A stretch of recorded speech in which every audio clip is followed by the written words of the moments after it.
Hello friends, we're back. I hope you enjoyed seeing some of those beautiful pictures of slow stitching that I have collected over a short period of time. Today I wanted to, and you might be wondering, well, why didn't you start with this first?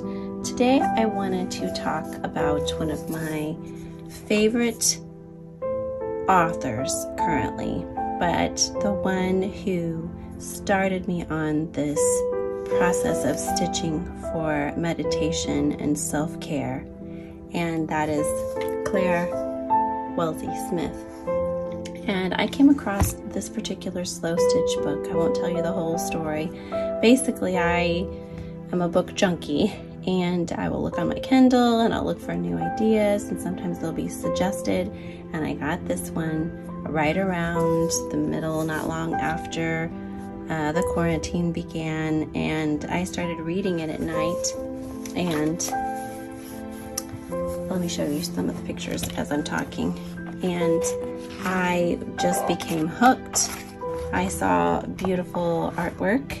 This is her beautiful work, and I want to make sure that she gets the credit for all of these, all of her beautiful stitches. And I never really thought or considered this idea that simplicity could be so beautiful. The simplicity of selecting fabric, of sewing in a straight line or a continuous line over and over.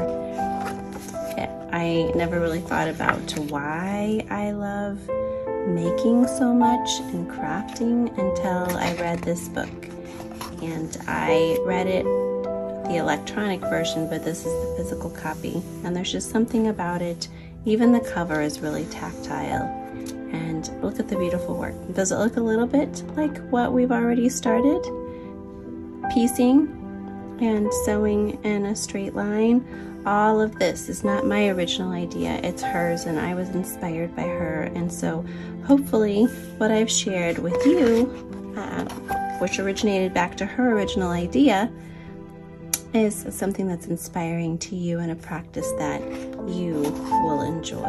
And so I wanted to read some of her words, and I encourage you, if you really even barely love some of the things that I'm showing you or hearing about, I encourage you to check this book out if you can find it at a library or purchase it yourself.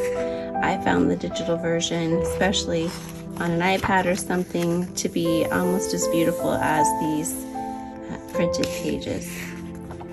I wanted to share her words because it connects back to what I've been trying to share about this practice.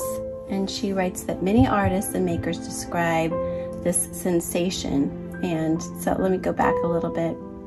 That stitching and other textile techniques, knitting and weaving, can create something called the relaxation response.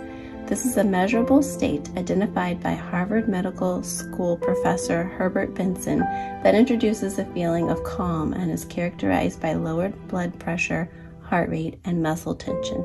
Everything that we as educators and many others in our professions could use. Many artists and makers describe the sensation of being in the zone while working, a happy place where the creative process is a smooth and reflexive experience.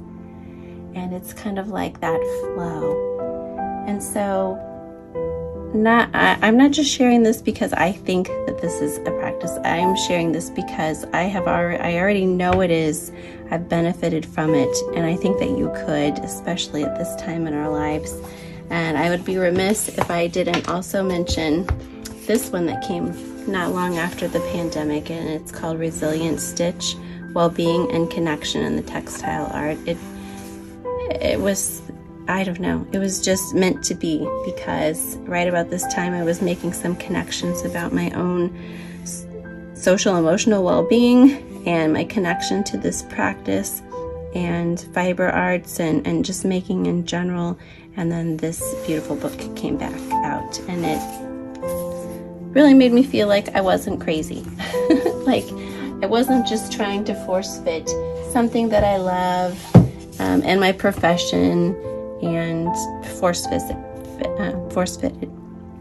So when we left, I talked about this different shaping, and I was going to show you that I did the I was going to do the circles, and I was going to show you how to do that, because you really could, and you saw how beautiful it is if you just stay with the running stitch and you keep doing it. I keep leaving this off to the side because I keep looking at it. It inspires me and it makes me happy. It's really the first full piece that I finished completely, and I think it goes back to that experience with reading Claire Wellesley-Smith's book and just loving how beautiful that is by itself.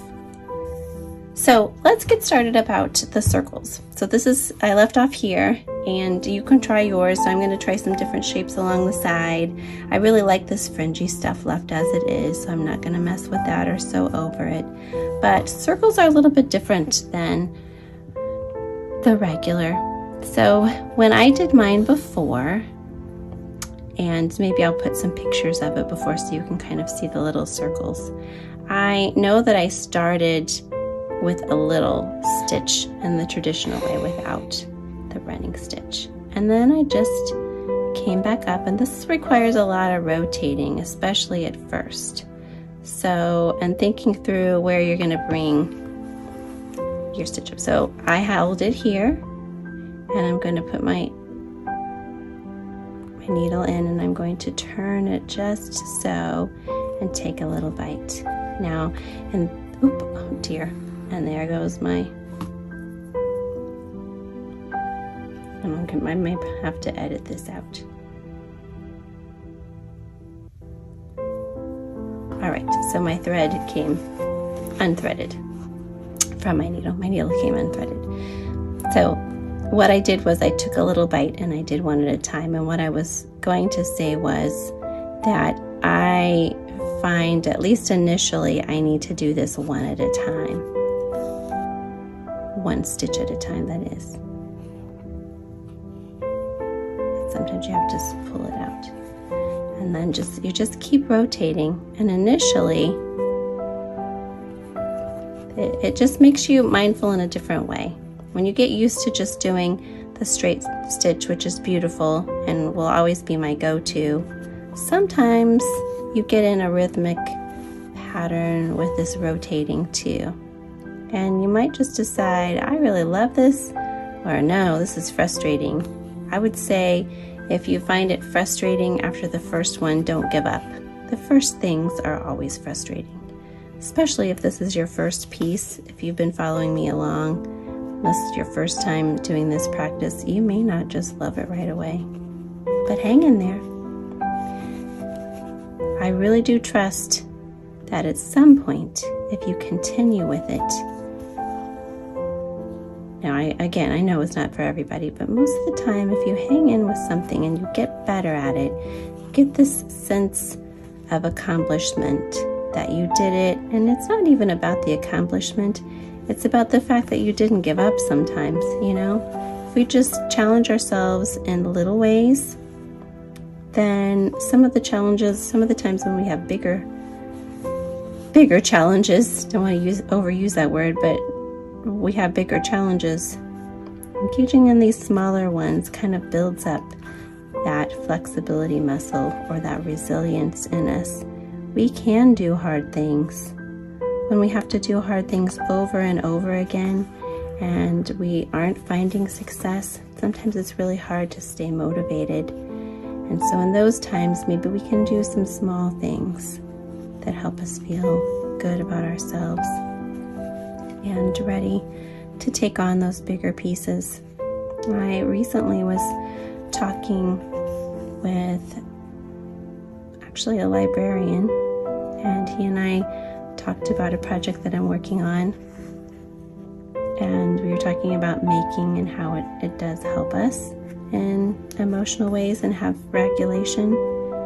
And he was sharing how during the lockdown he built something that he had never built before, and he stuck with it, and he just felt better after. There's something about making something yourself, that independence, that autonomy, when the rest of your outside world makes you feel like you don't have much control, and you set with something Even if it's challenging initially, or it doesn't look the way you want it and you have to start over in some ways, then it can be frustrating. But the fact that you stick with it, you're in control of when you re-engage with it, when you stop. And if it gets to a place where it's complete and it's perfect in your eyes, because we know that there is no perfect, but it at least meets your expectations, sometimes exceeds it, what a sense of pride we feel. And something like that can lift us up. Like, look, I got outside of the line. It's okay. It's okay. Now, what do you do when you come to the end? Well, just make your last stitch. And now that's not as tight as the one that I showed you before, but that's one of my little circles. And I'll go ahead and tie off. Remember what we talked about before, sometimes sitting with a thought, something that's bothering us, just this little act of, sewing that in there, tying off the knot, and letting it go. Thus the name, Sew and Let Go. And I'll leave you there for this week, your first week of winter break, and I will wish you many wonderful and cozy, happy memories with your families, and lots of rest, relaxation, and peace. Thanks for joining me, friends.